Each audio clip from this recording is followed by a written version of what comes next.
Hello,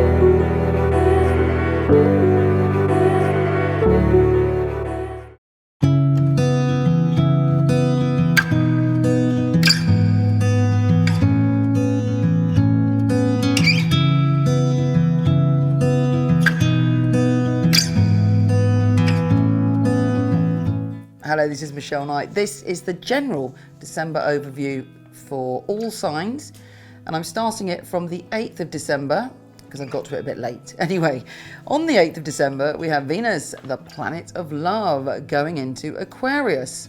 Now, this is giving a general vibe of all of us looking at things slightly differently.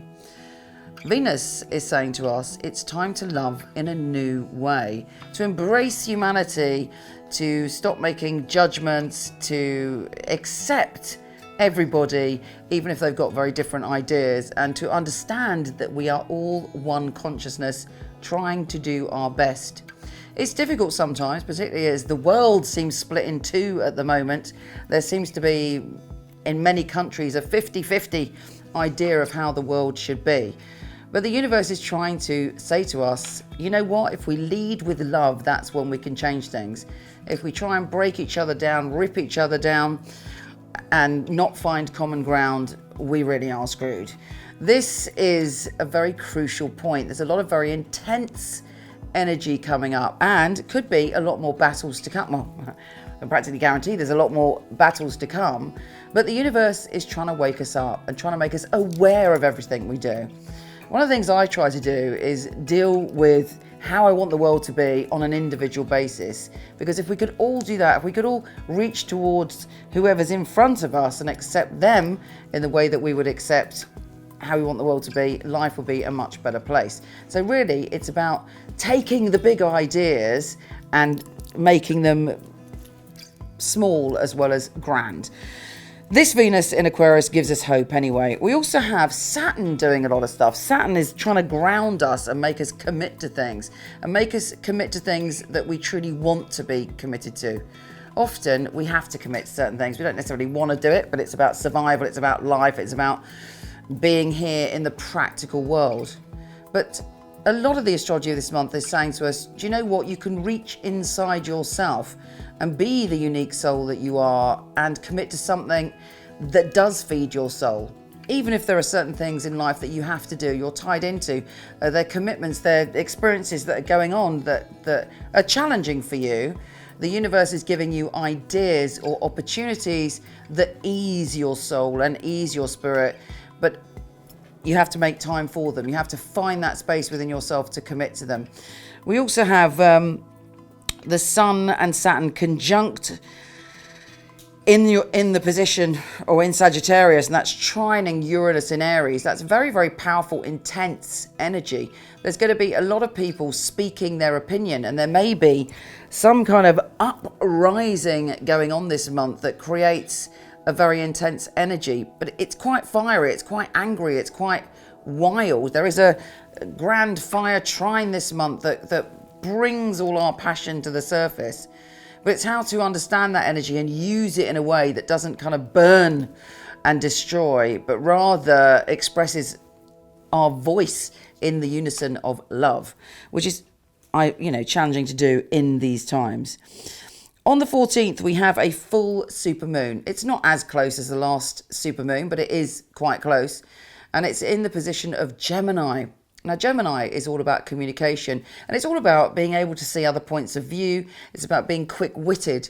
You should be filled with energy and ideas and want to communicate your ideas. It's a great day for tuning in and sensing what's going on around your life and channeling those ideas in a positive way, rather than those ideas sort of wafting by you and you not being able to put them into action.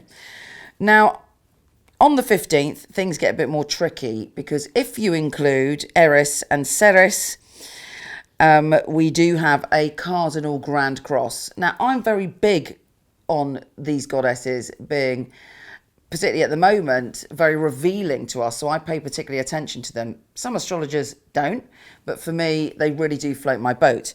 And in this, I would rather ignore them on this occasion, because we do have this cardinal grand cross, but it's here to really teach us how to express ourselves and how to deal with conflict, and how to deal with, most importantly, the conflict in ourselves about our ideas and what's going on in the world and how we can adjust to things.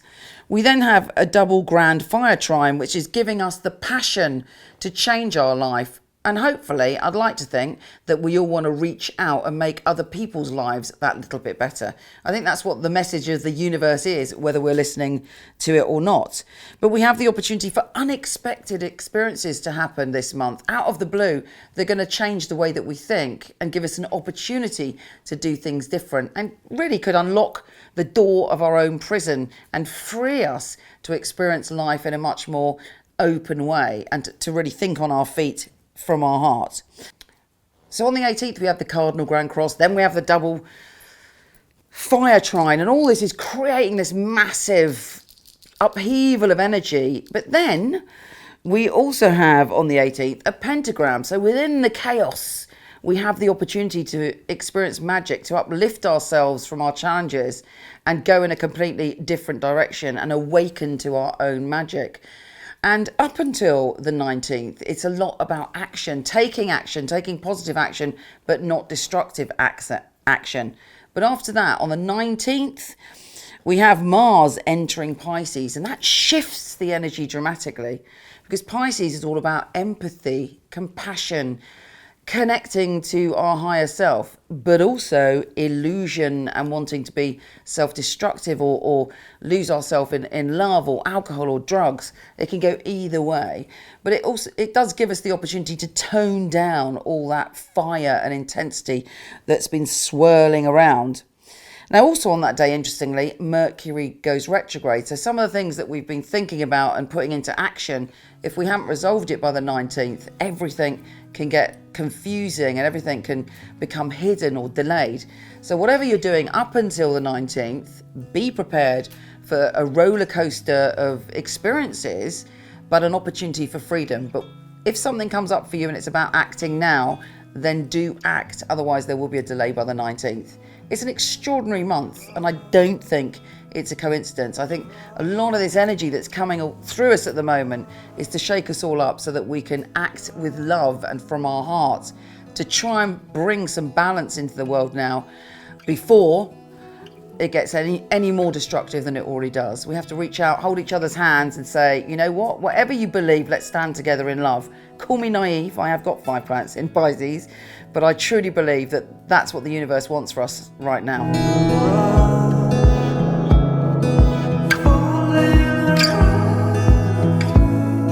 Thank you so much for watching this.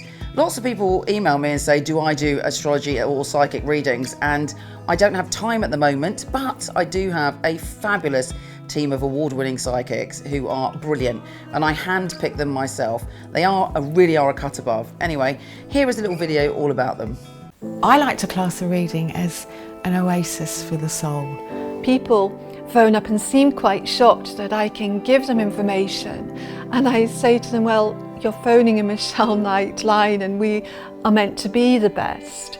I like to think that it's a very individual feeling that that person's experiencing, that they get from me something that they feel is quite integral. Time out where we can really spoil ourselves. But they're still quite shocked when you give them very accurate information. And I feel integrity is a huge part of it for me, because without that, I wouldn't be doing this work.